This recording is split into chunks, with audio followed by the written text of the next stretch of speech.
And welcome to another edition of Life is People. Well, tonight it's the return of a long lost brother of mine who it's been a few years since we last spoken online and public. So before we go any further, welcome my friend James. Well, how's the last 2 years been for you just generally? Oh wow, yeah, the last 2 years it seems like a whirlwind. Actually in all actuality, the last 2 years has been pretty good. You know, the past 2 years has been a lot of growth in terms of just the business that I'm in, uh, personal growth, a lot of change. So yeah, I mean it's been a lot, but it's been great. Well, let's start with the business side of things, and then we can move on to the personal. But on regards to the music scene, it's hard to judge from obviously this side of the ocean, the Atlantic. What was what was the where you were, particularly where you were based in the States? What were the restrictions versus regarding live music? I mean, were the live gigs? What happened? Because over here, I'll give you a little ration. I mean, virtually every gig just got shut down for a year, and there's maybe one or two, but that was about it. And for basically a year, everything got shut down. Was that the same experience where you're part of the world? Oh yeah, pretty much. I mean, things are back. I believe in pretty much full swing now, but yeah, everything was shut down, and as a result, people weren't able to get out and perform. So there was a lot of artists coming together, to, do various different um, uh, fundraisers to try to help more of the, I would say, smaller independent artists. And then when you look at the A-list artists that were over here, they started selling off portions of their catalogs in order to, you know, um, make up the money that they were losing by not being able to go out and perform. And so I think what it did was it brought in some new perspectives because people had to learn how to be able to, um, you know, uh, look at other streams of revenue, whereas before, it was they didn't, it wasn't anything that they had to even, worry about, much less having to get out there and figure out, okay, now that I'm in this position, what am I going to do?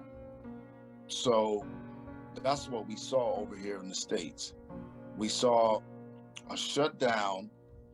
There was no way you were going to be out and perform. And then also, what we also saw was the whole digital performance, where you could go online and you could watch people perform, and you could watch them on your various different devices, your phone or your computer. And so we kind of saw that also as maybe some sort of a remedy to not being able to physically go out. But we're still kind of waiting on the data to come back to see if people were, you know, interested in that, because I believe we had a lot of mixed, um, mixed, for lack of a better term, just kind of like uh, some people were into it, but I think people generally wanted to get back out there and get out there and physically go see their favorite bands and things of that nature, groups, artists, what have you. So these were the things that were going on over here in the U.S. It was, as a result of people not being able to get out and perform and make their money through their gigs.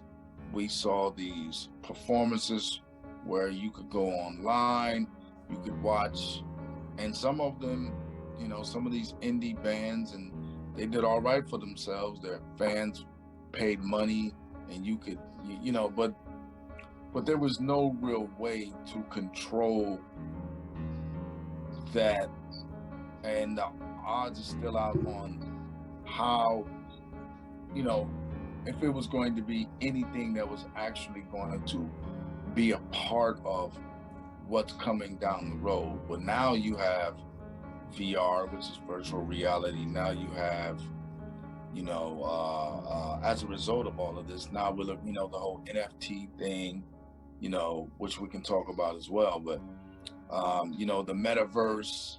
So now you have all of these things.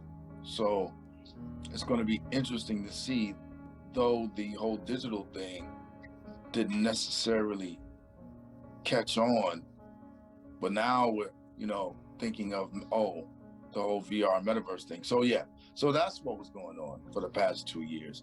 Just a real kind of like trying to figure out where we're going to go next in terms of the live performance thing. Now that things have opened back up, you know, people are getting back to it. There's, you know, it's pretty far as, you know, and I know things are pretty much back in full swing. I don't know if there's any real huge tours going on just as yet, although the Rolling Stones just completed a pretty big tour. So yeah.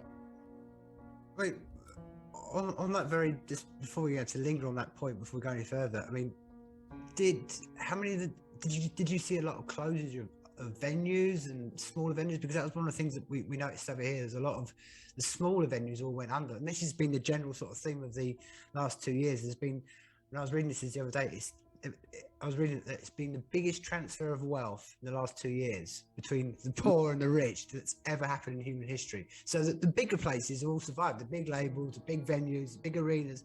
But we found over here that a lot of these smaller venues, for obvious reasons, were struggling to continue. Is that the same? Is that reflected in where you know? Well, that is an interesting phenomena, I guess, that it would be a wealth transference based upon the, you know, big bank taking little bank as a result of these smaller independent venues, you know, not being able to compete.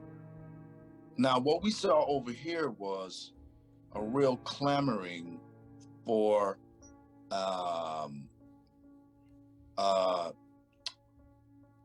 real clamoring for artists, not-profit organizations, also the federal government coming to the aid of these smaller venues and providing monies, i.e.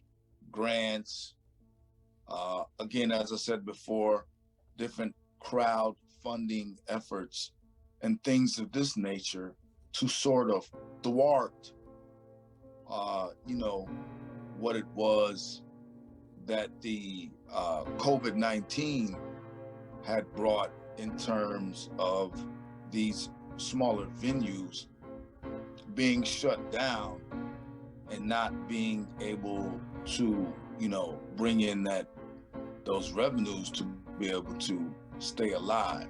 So as a result of that, what we saw again was a clamoring of different organizations, nonprofit organizations, artists individually coming together, and then along with some federal funding from the government over here to be able to keep these venues going. Now, of course, there were going to be some that were going to, for lack of a better term, bite the dust. But we did see a number of them being able to stay open. Now, I don't have exactly or know to what degree, but I know over here that that's what was going on. So I really can't say that, for lack of a better term, it was a huge money grab over here in this scenario. Although that very well could have been the case, but to what degree, I'm not sure.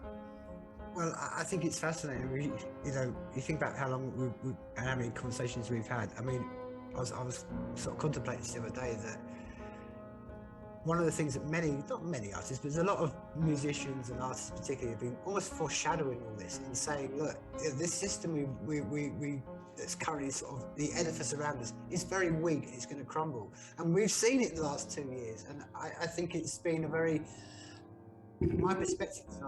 I've said this for a long time. I do think these are the greatest days to live in, and I think right now what we've seen, or maybe what we're going to see as we progress into the future, in the next few years, we're going to see a new awakening of musicians, a new awakening of creativity, because it's the creative people in some ways. I've spoken to so many creative people in the last 2 years.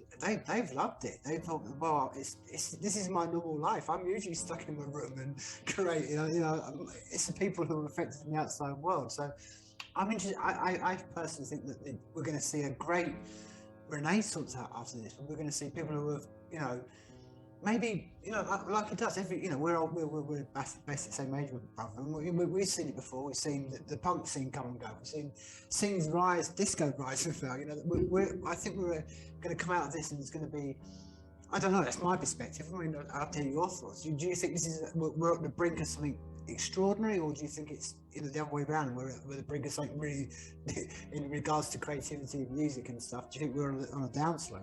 What's your thoughts?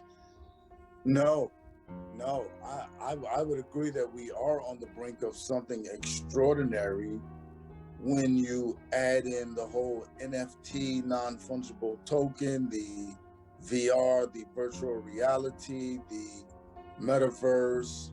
You know, when you add in all of these key components and you talk about internet version 2.0 and moving into 3.0, which is the you know, virtual reality and the metaverse and all of these various different things, I would say that, you know, we are on the brink. We are on the precipice of something great that we haven't seen before. You know, it's just all a part of, you know, that law of polarity, which, you know, brings us to balance. So you're going to have something like COVID-19 that's going to come, and it's going to play a major role in disrupting. It's going to be a major disruptor. But as a result, and it's going to, you know, it's going to disrupt all social, political, economic, religious, judicial, you know, the essentially the 5 pillars of a society, essentially.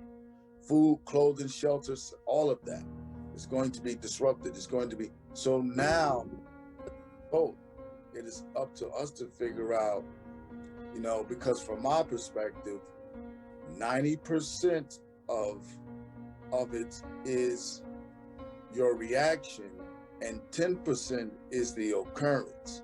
The occurrence being the COVID-19, 90% of that being how are we as a society and humans, how are we going to react to it? And I think that now that we're seeing, I don't know about over there in the UK, but over here we're seeing a real relaxing of the restrictions. It's almost as though at this particular point that the federal government, they're moving towards, you know, a lot of the states over here are not, now you don't have to wear masks, you know, because there's been a real protest. So without getting into all of that, I will say yes, that as a result of everything, watching how folks, you know, kind of like came together, that we're going to see a whole new way, the way, once again, the way art and music in particular is, you know, the way it's consumed, the way it's consumed, how it's made, all of that. Yeah, I mean, I think I concur with you completely, which kind of leads back to the sort of the full part that you sort of said when you asked the first question. You said there's obviously a development inside, creativity-wise and music and stuff, but you also said about personal development. And I don't know how much you want to speak upon this, but we've been talking sort of privately about your new role in distribution and stuff. So again, sort of enlighten people and tell them, give us more insights into what that involves and where you see that going. Yeah, so I'm an aggregator. So I'll take your music through the partnership that I have with Sony Orchard, and I will get it distributed to 240 countries around the globe, about close to 60 stores, right? And provide you with a whole host of analytical data so that you, as the imprint or the label, because we don't necessarily distribute artists, but we do distribute imprints, record companies, right?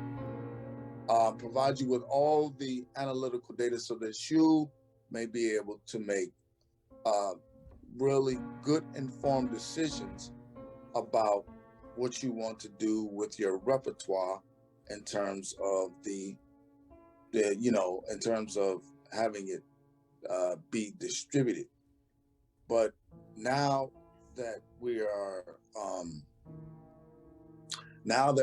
in this this new era, we have to look at the whole non-fungible tokens, the NFTs, and look at that aspect of things. So it has presented from a distribution side, some challenges there, because we still have to get it figured out in terms of dealing with, there's still copyright law. Nothing will trump that. So as a publisher as well, I still have to make sure that if there's going to be these smart contracts that are being presented, that the rights of the author of that, the rights holder, the author, is still getting, their monies on the master side as well as on the composition side.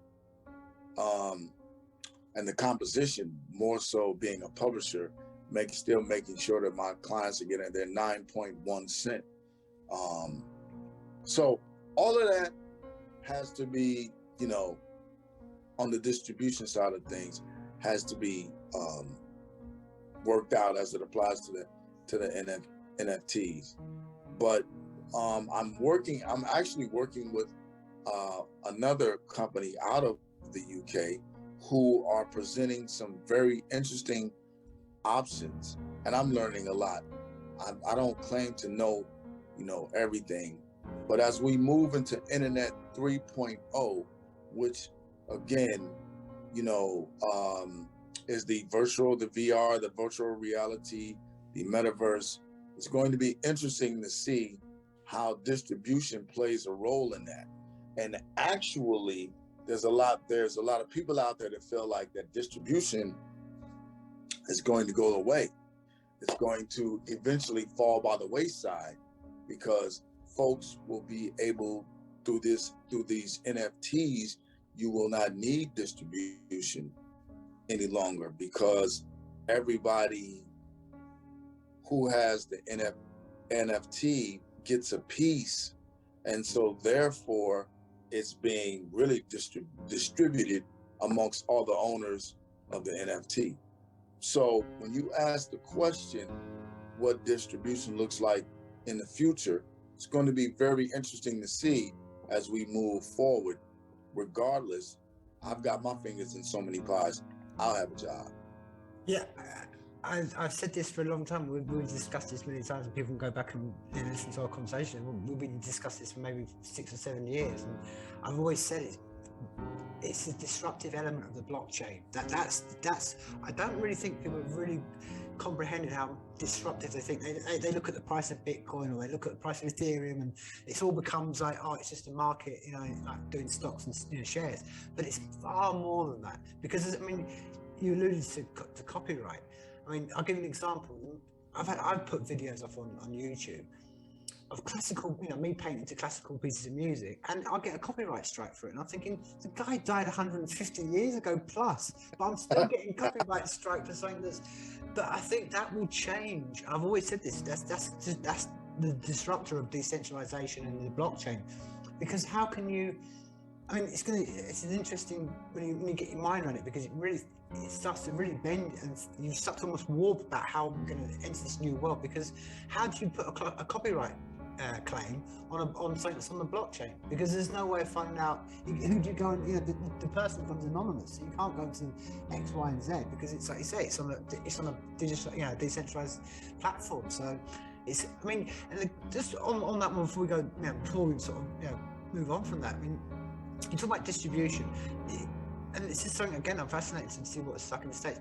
Because it's one of the things over here. There's been a kind of resurgence of people buying vinyls. That's been a big thing over the last sort of 3 or 4 years, particularly. People are really to the point. And I was talking to a guy who owns a record label, and he was saying now obviously, and I'm speaking from the UK, very different in America, but to press an album now, if a band wants to go and put an album up, they've got to wait a year and a half, just because of the disruption that's been in the supply chain. So there's only one factory in Germany that makes it, and that covers the whole of Europe, and obviously it's been so this duality. You've got this disruption in the supply chain, but equally a massive, well, not massive, but there's been a resurgence of people buying vinyl. Is that something you see reflected over in America? Is there a resurgence in buying vinyl and even cassettes? I mean, even cassettes are sort of, people are buying cassettes here.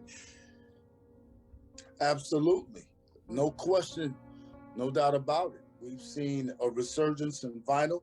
We've seen a resurgence in cassettes, like you mentioned, vinyl cassettes and CDs. It just depends on the particular genre of music as one particular key factor when we look at the resurgence, as well as not just genre, but also the artists. Billie Eilish, who's I'm in the state of Michigan here in the United States, who's also a Michigander, who's huge. I don't know how big she is over in Europe and UK, but she's huge over here in the United States. And we looked at what she done in terms of her physicals. I think she sold like 50,000 something vinyls, another maybe 30,000 or 20,000 something cassettes, now and CDs as well. Because now you can't, the cars today, they don't come with CD players. They don't come with, and you're not going to be able to play it in your car. And we know and understand that, on your commute to work, on your way to school, a lot of people are going to be listening to not so much the radio, but they're going to be listening to Spotify or Apple Music or Tidal or whatever, right? So they're still going to be streaming the music, but from a collector's item standpoint, they're going to make sure that they have that piece of vinyl. They're going to make sure that they have that cassette or CD from that particular standpoint. And going again, back to the whole NFT thing, now there's value there even more from that particular standpoint. So there's a lot of value now in the resurgence of vinyl. And in terms of the turnaround time, we're not necessarily seeing a year and a half over here, but we are seeing around 6 to 8 months, which still is quite a while when you got orders. And I've said this many times. I'm sure I've said it to you many times. We're at the same age, and we're like I say, we're kind of like literally the same age, and it's. Yes. The amount of times I sit back and think, oh, all those vinyls I gave away, all those original presses that just over time got lost, and it's like we're all going to move on. We've all got CDs, and we're all going to move on. We're going to get mini discs, and we're all going to move on. And now you look back and say it's that collector's thing. And I think the other thing, again, and something that's been a bit of a mission of mine for many years, has been the one thing I love particularly about physical copies was. And again, I don't know how, this is a personal experience, but I got into so many genres of music just because of the album cover. I knew there was an artist who drew that, and they worked alongside with the band, and it was particularly, and that was a great thing. I mean, when you got a vinyl, it was, you were sitting there and you just sit and stare at the artwork for ages, and then having a physical copy on board, which all got lost in the last, I'd argue, the last 20 years because everything became digital, and I think again. Maybe this is where we're at this, like you were saying earlier on, we're just bringing something, hopefully, that's one of my dreams, is that we do reconnect the artist and the musician again. So there's this, that link that goes on because, there's nothing personally for me, from my perspective, of seeing something hand created, a hand created piece of music, a hand created piece of artwork, that's something that's, it's got that human element to it, and I think that all got lost in the last 20 years as this digital and stuff. And like you say, with the NFTs, and that's just going to be one of many. It's like a fracture. It's going to be one of many. It's just going to explode open. We're going to get so many of these, and that's why I feel with great hope about what's coming in the next few years. Yes, because you and I are very close in age, or I don't know, I'm 51, so we come from that era, right, where you could walk. It was a whole experience. Purchasing music was a whole experience. There was a record store in my neighborhood where I grew up. I could get out of my bed, right, get myself together, walk maybe 4 or 5 blocks. I knew the guy in the record store. He was there every day, right? He watched me grow up. He watched me become a musician in my own right. He started taking my CDs and putting them in his store. So he knew me very well, right? But I would be in there, buying music. I would see a song, it would come on BET, which over here in the States, Black Entertainment Television. We had, of course, MTV, of course, but all these various different channels where you could view music videos, and then I would just go there. But the experience of, you brought up the artwork. I bought records based off the artwork all the damn time. I didn't know, never heard of these people, but the artwork.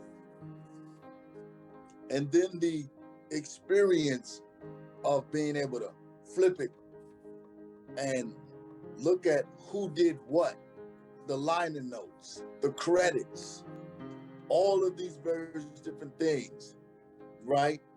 And then you see, oh man, this guy, this producer, or this songwriter is also featured on these records, right?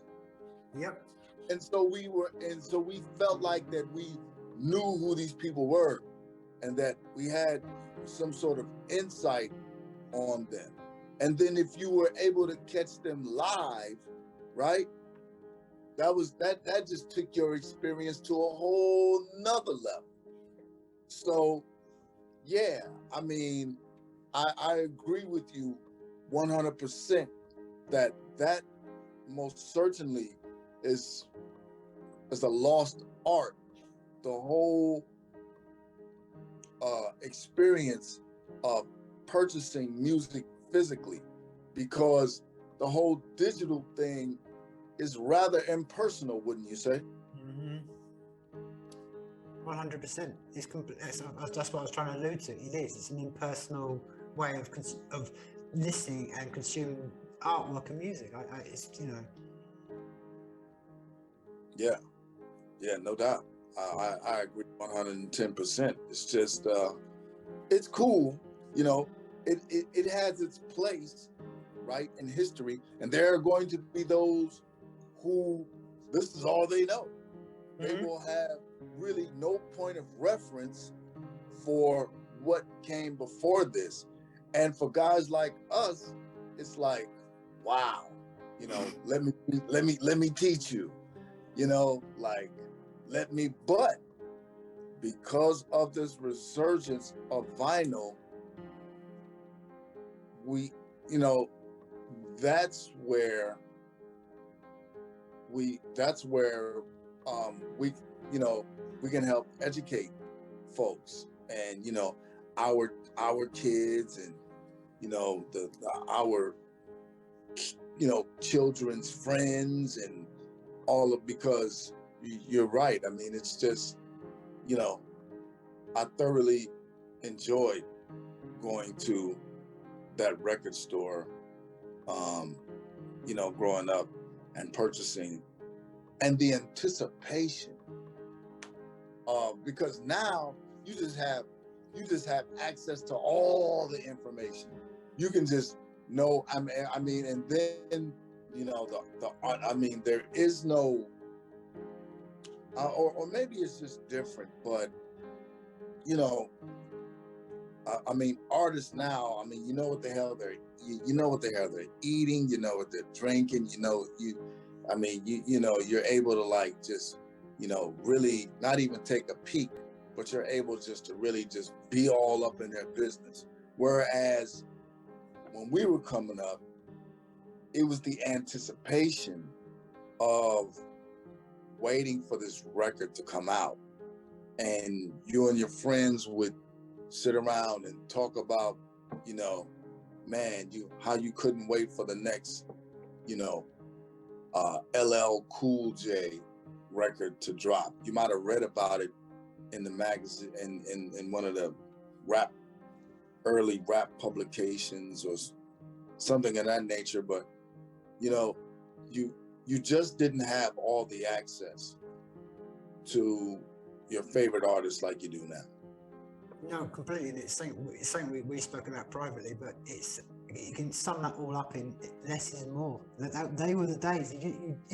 Nowadays, I mean, obviously, if you're a musician of any level, or, you know, you're a creative of any level, you have to get a brand. You're on Instagram, you're on Facebook, you're on TikTok, you know, whatever it may be. And as an audience member, or the person who consumes the music, you kind of feel like you have a right to the person. You've got to know all their, you know, what they're doing, what they're eating for lunch, and I think that's one of the lost arts of what, you know, you were saying about what we can do of our generation. I think there's two ones. One is to sort of less is more, push that line a lot more. You know, there should be a, you know, that less is more. And I think the other thing, which is like, particularly around vinyl and physical copies, that's completely lost now. And I was talking to someone just recently, and we were having this conversation, and they've lost. There's been a general loss of listening to an album as the musician put it out. So they would spend hours, you know, working out what's the first track, how the arc of the album goes to the last track. Now people just pick up one tune on digital, and that art is gone. And I think that's something that when you're creative, it's what drives you a lot. You think, okay, I want to put a body of work out, and I want it to be a journey for you. You know, it's not just you walk into a studio and go, oh, I've got 10 songs, just randomly put whatever order.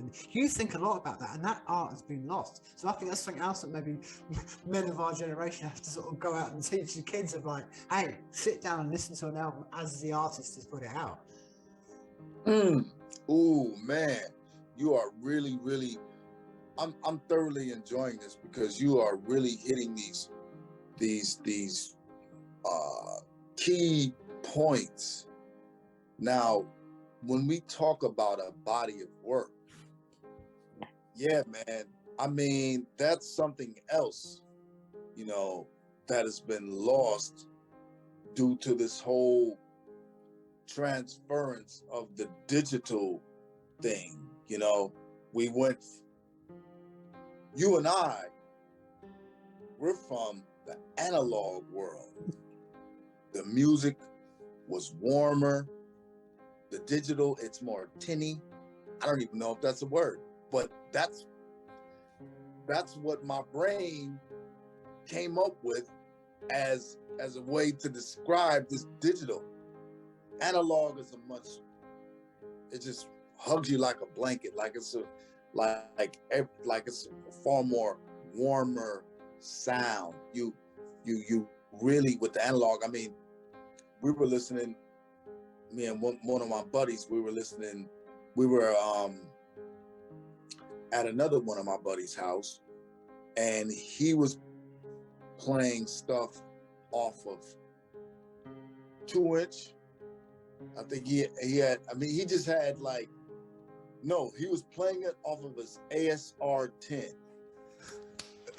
His ASR 10, which is 25 years old. He's had that keyboard longer than his oldest daughter. And we were talking about it. And he was playing, which the ASR 10, you load up the beats off of a floppy disk, analog. So when the music came out of the speakers, it was just so different compared to the stuff that's being done digitally, right?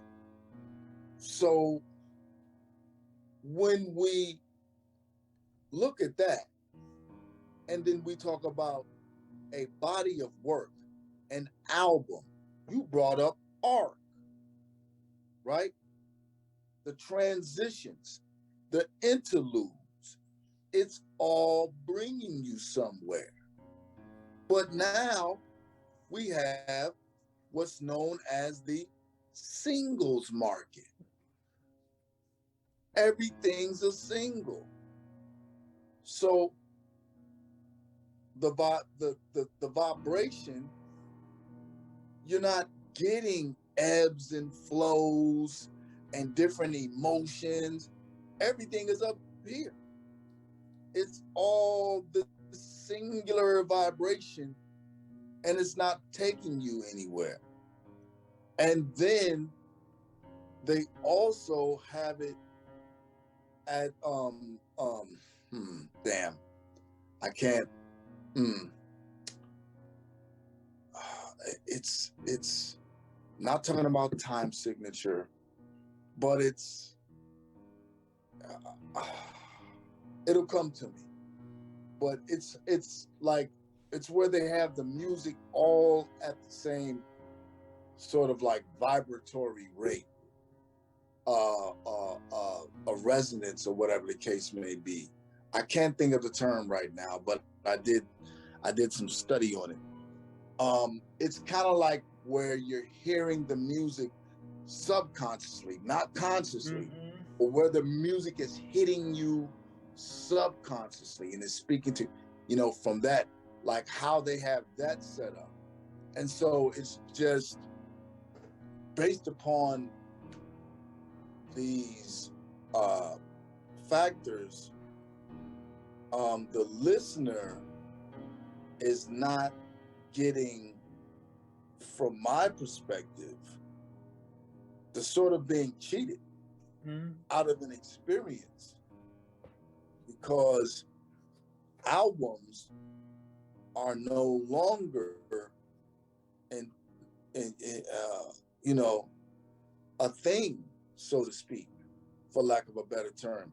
Albums are not really viewed or looked at, it's not even in the damn lexicon. You say album, I mean, you know, people might look at you like, what's that? Yeah. It's not even in the vernacular. Exactly, man. No, exactly.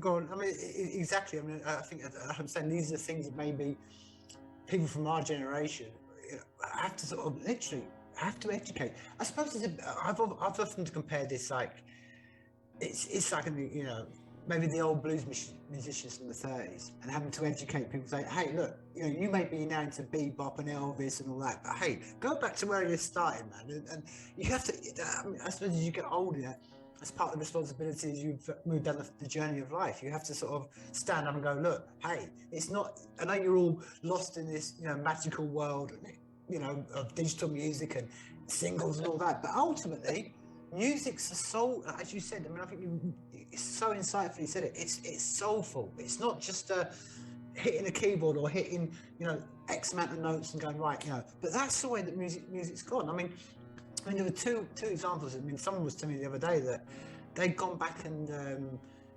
auto-tuned Freddie Mercury from, you know, his gig at Wembley Stadium for Live Aid. They'd gone back and auto-tuned his voice. And it's that kind of, from a executive point of view, they go, oh well, there's imperfections, and they see the imperfections as imperfections, whereas it's the imperfections that make the soul, that make the music. That you know, that's what's been lost in this whole this generation below us. They've missed the point in some ways. They want perfection, and perfection isn't artistic and it isn't soulful. It may be too much of that avocado toast they're eating.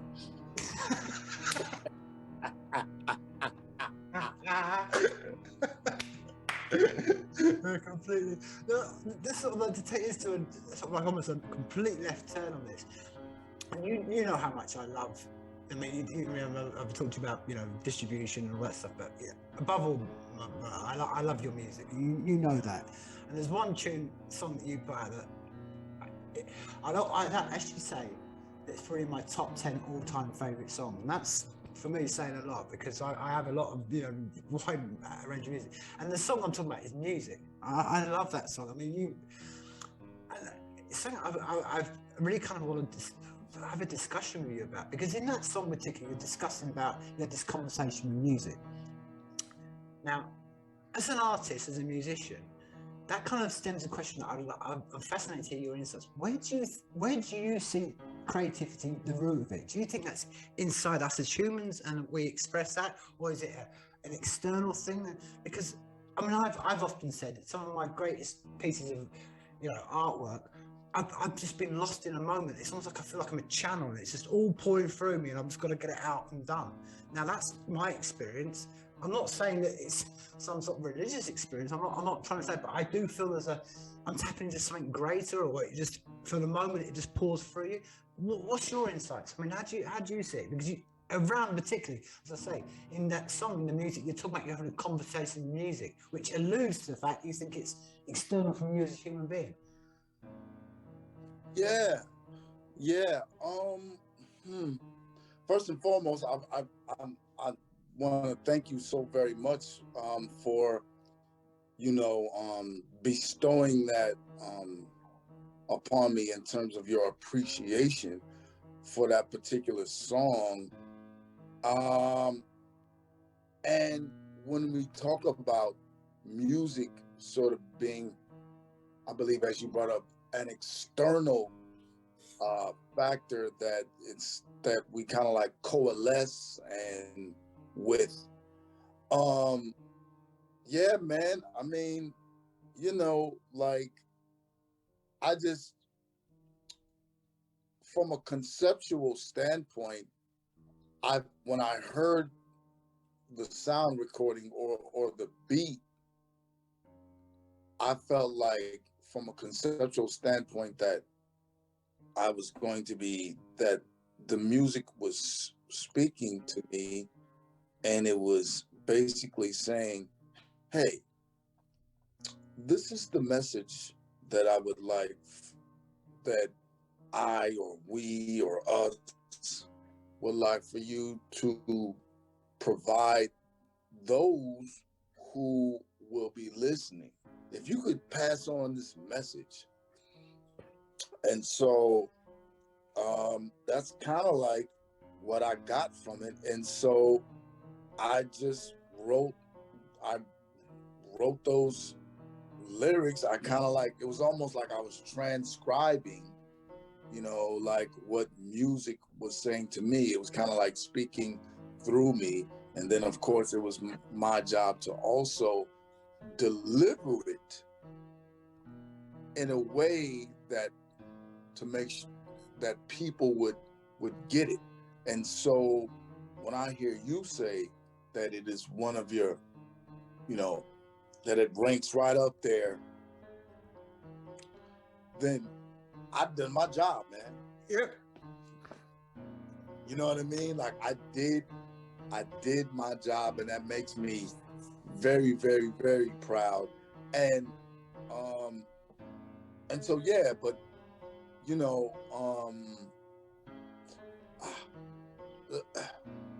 music is I mean, not to quote one of those quintessential lines that it is a universal language and all of that good stuff, but it's just another, I would venture to say that it's just another one of the realities, because from my perspective, we create our reality 100%. And it's just another one of the realities that we've been blessed to be able to create, based upon the vibrations and all of the things that are part of what's going on here on planet Earth. So we're able to like take these vibrations and and come up with this wonderful these wonderful tunes. But yeah, it's kind of an extension of us. And I say all that because you brought up it being an external factor, but it's really internal as well, Mm-hmm.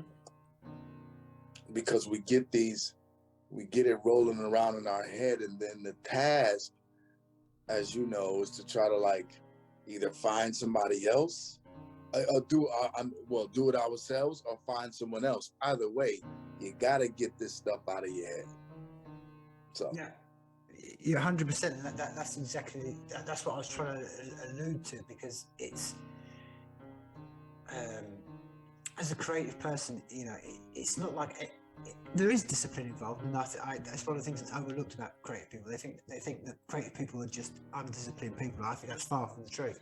But equally, as you know, there can be whole periods of time when you're like, I just don't feel it. I can't, you know what I mean? And that's one of the disciplines of like to work through that as a creative person, which again, it's why I sort of allude to it being an external thing, or something you've got to be in the right vibration or the right mindset, however you want to sort of word that thought process or that crazy process. But like you say, it's almost like this is why I think it goes to what you were saying about the soul and the beauty of being creative, because you're marrying two elements of the universe together. You know what I mean? Without you, LoVision, or you, James, that song, the music would never have been written. You know what I mean? It could have been sitting around in the universe for millennia. You know what I mean? But it's taken you, and it's you. You know, you were on that, and you had that moment, and that's why it's not just a kind of like, you have to sit there and wait, or sit there and wait for the magic to drop from heaven. It won't happen that way. You got to discipline yourself to sort of upbeat, getting the mindset and stuff like that. But equally, there is a great, I don't know, I mean, again, maybe it's just something I feel often when I've painted like that, when I finish painting afterwards, I feel completely drained.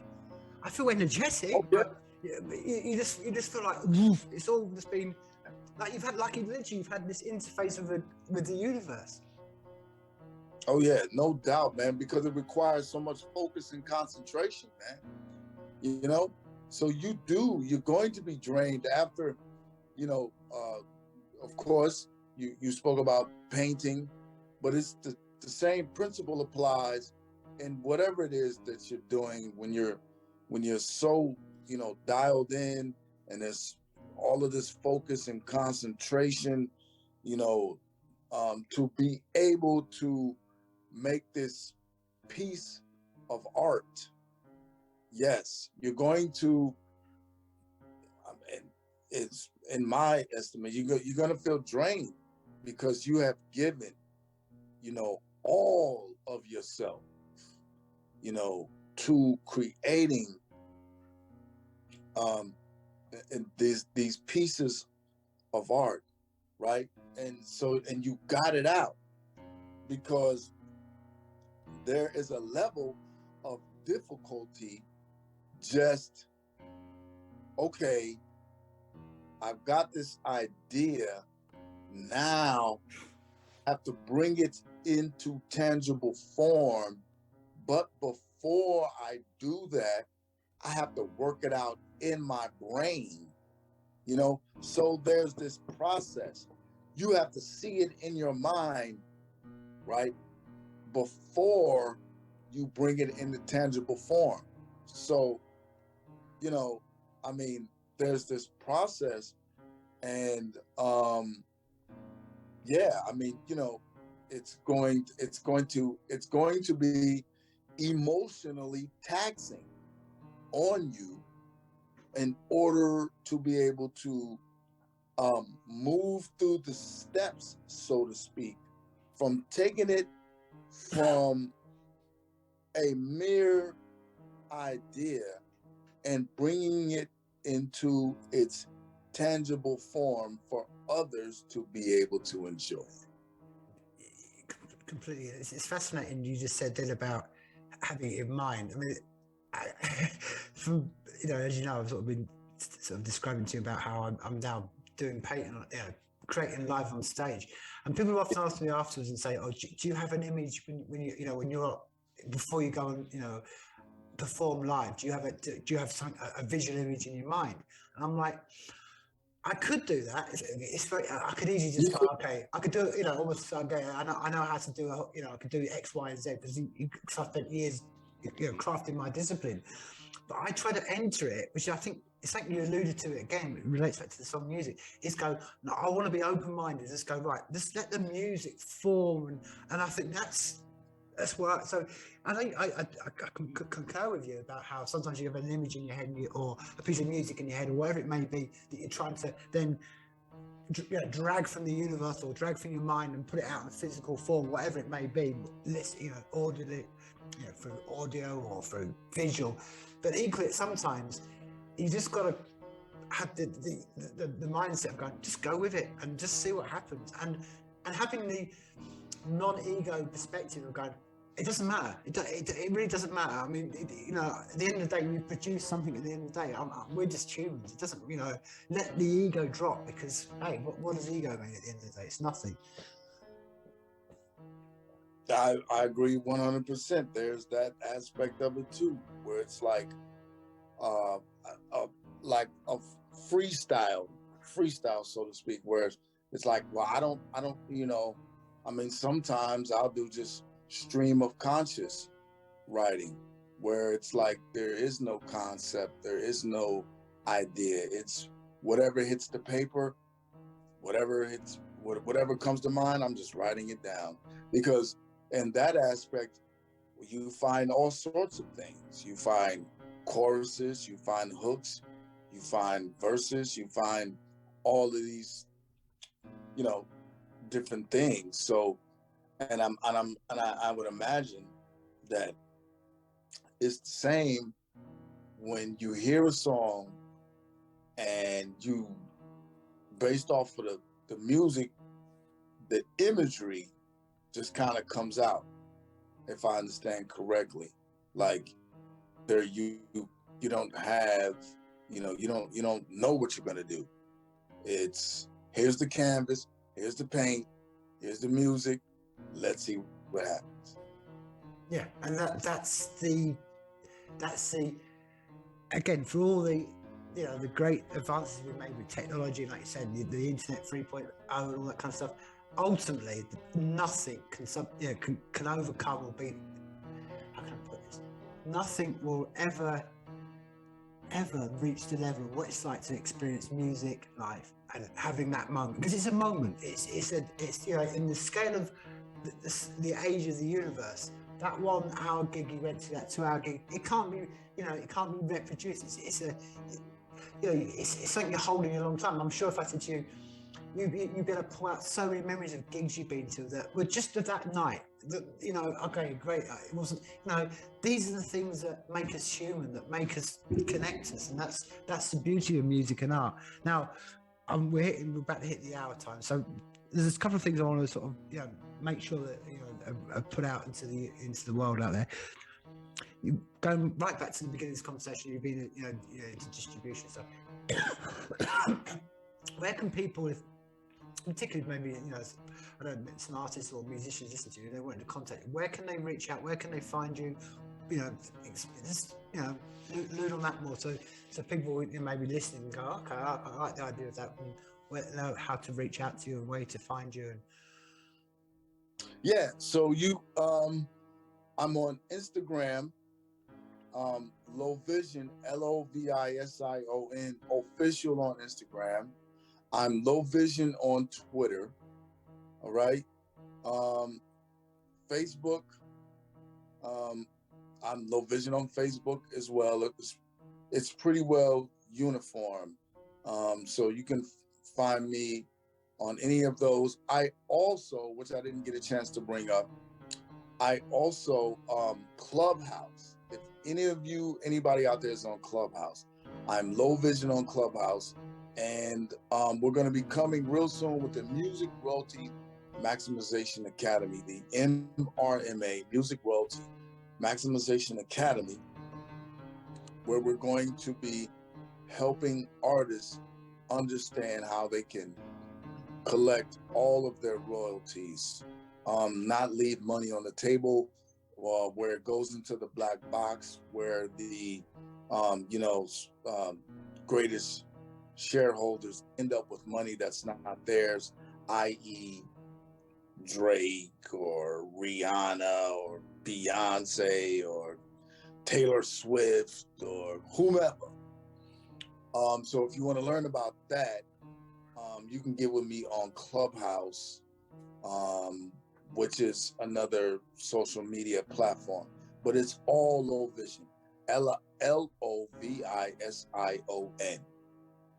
Perfect, man. Well, perfect. Well, before we do sort of wrap this up, I want to extend my great warm gratitude for making the time, because I know how busy a man you are. So I want to thank you from the bottom of my heart for making the time to do this conversation.